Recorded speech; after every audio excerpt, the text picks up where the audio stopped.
You're listening to the Spark Your Light podcast, where my mission is to help you create a life that sparks the light inside of you. And this is episode number 306, How to Rebuild Hope After Disappointment.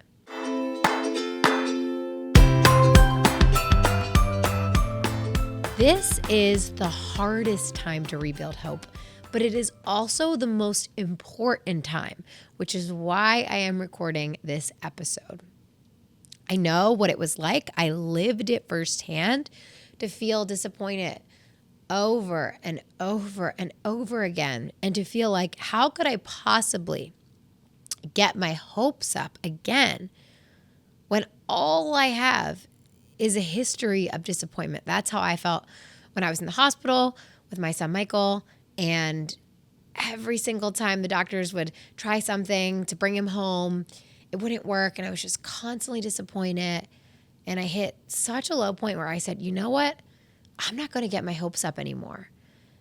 Because every time I get my hopes up, I feel disappointed. And I think that I'll be happier if I just don't get my hopes up at all. But that's where we go wrong. We all think that way. We get ourselves into this trail where we truly believe that if we avoid hope, then we'll be able to avoid disappointment and all of these negative emotions. But the truth is that deep down, you still want what you want, whether you have your hopes up or not. So when you don't get what you want, you feel disappointed either way. But here's the problem with not getting your hopes up. Brené Brown teaches us that we can't selectively numb emotions. This means that when we numb our negative emotions, we also numb their positive counterparts. So when we numb our hope, we also numb our courage to get back up, our resilience to take the next step forward, and our willingness to try again. We numb all of those things because we've numbed our hope. And I learned this lesson from a place of despair, from feeling so low in the hospital after I didn't get my hopes up, and I couldn't figure out what went wrong, because I truly had believed that if I didn't get my hopes up, that was the answer. But now I was in a place where I had no courage. I had no resilience. I felt like I could not show up the way I needed to for my baby. And it was from that place I realized that the only way to get back up and to find that courage and resilience was to choose hope again. So from that really dark place, I decided that I was going to once again get my hopes up. How? That is the $1 million question. So there's a couple of things at play here. First, when we feel paralyzed and we start to withdraw from a situation, part of the reason that we do that is because we feel like we have no control, like nothing we do matters, like we've tried everything, and whether we take any action or not, the outcome is. There's nothing we can do to change it. We've already tried. You probably know that feeling. You've probably felt that way before. What's the point? What's the point of trying? What's the point of doing anything? We feel like that because we feel that we lack control, but we never fully lack control. We lack control of a lot of things, but there are some things that we are always in control of. So the first thing that I did is I took back my power and I asked myself, what can I control? Because I felt so powerless. I felt so out of control in this situation. And I'm like, okay, what can I control? I can control myself, the way that I feel, the way that I show up for my son, the conversations I have with his doctors. And just from those things, I started to feel better. I was like, okay, well, what kinds of conversations could I have with his doctors that would move me closer to what I want? And so instead of focusing on whatever treatment might work for Michael, I instead started asking Michael's doctors, what would it take for us to go home from the hospital? What would that need to look like? We didn't have to have the secret treatment or all the solutions or know what his body would do and predict the future. We just needed to know how to get him stable, which was a completely different conversation. Because that was my goal. My goal was to come home as a family. Of course I wanted a healthy baby. Of course I wanted my baby to heal as quickly as possible, to have the least amount of lifelong complications and maintenance as possible. But ultimately what I wanted in that moment was to go home as a family and move out of the hospital. And so by focusing on what I could control, I was able to have those conversations, which actually changed the trajectory.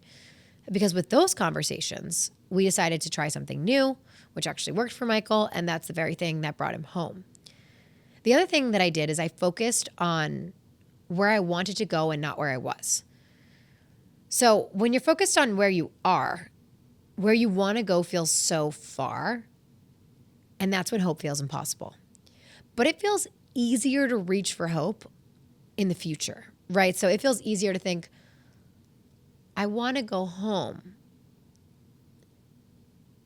at some point in the next couple weeks. It felt easier to reach for that than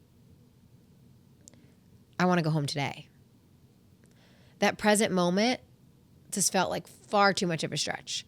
But in a couple weeks, would it be possible for his doctors to make a plan for us to go home? Yeah. So think about the future, talk about the future, and let that excitement for what you want guide you. Guide your decisions, guide your conversations. And the last thing that's really important, and this is based on psychologist Rick Snyder, his hope theory. He dedicated many years of his life to studying hope. And he found that hope by definition is not wishful thinking like many people think it is, but it actually involves three things. It involves goals. It involves agency, which is your belief that you're able to accomplish your goals. And it involves pathways, which are the actual ways that you are going to get to your goal, the different strategies, the different paths that you'll take. And it's plural, it's pathways. It's not pathway. There's not one singular pathway to achieve anything, right? There are many ways to get there. And so individuals that have higher levels of hope on Snyder's hope scale, which he actually can measure your level of hope, they see multiple pathways to their goal, meaning if they don't reach their goal with one pathway, they can take a different one. And they see that there are many possible pathways and they are willing to get off the one and try the other if one doesn't work. So this is something that I didn't know I was doing at the time because I didn't know anything about hope theory or the science of hope. But I started to think about different ways that we might be able to bring Michael home, different strategies that could work, and then speak about these with his doctors. I knew that there couldn't just be one possible way. There could be different treatments that could work for him, and which of these could be transferred to home based on what we were doing at the hospital already that was already working. And so we started to have those conversations, and those conversations really helped me lift my hope because I realized that, you know what, there is a way. There is a way. And if it's not this way, it's another way. And that's really important shift. So I know that if you're listening to this episode, you might be in a place where you're personally feeling disappointed. I want you to know that choosing hope is the thing that will help you get back up. Even though it feels so counterintuitive, it is the very thing that drives your resilience, your courage. And it might be hard to choose because you felt for so long like you've done all the things, that you've given your all, and that nothing matters. What's the point? But the truth is that everything matters still. And there are things you're in control of. And there is a vision of the future that can help you create hope for yourself. And there are more than one possible way that can help you get there. So start to trust in those things. Start to write down your answers to these questions that we talked about. Share them with a friend or a therapist, and just start to unpack your willingness to hope. At the end of the day, I believe that the most courageous act of all is to be willing to get your hopes up. So choose courage today and choose hope, knowing that you might be disappointed again in the future, but you will be so much better off because you hoped in the first place. Thank you so much for tuning into today's episode, and I will catch you in the next one. Bye.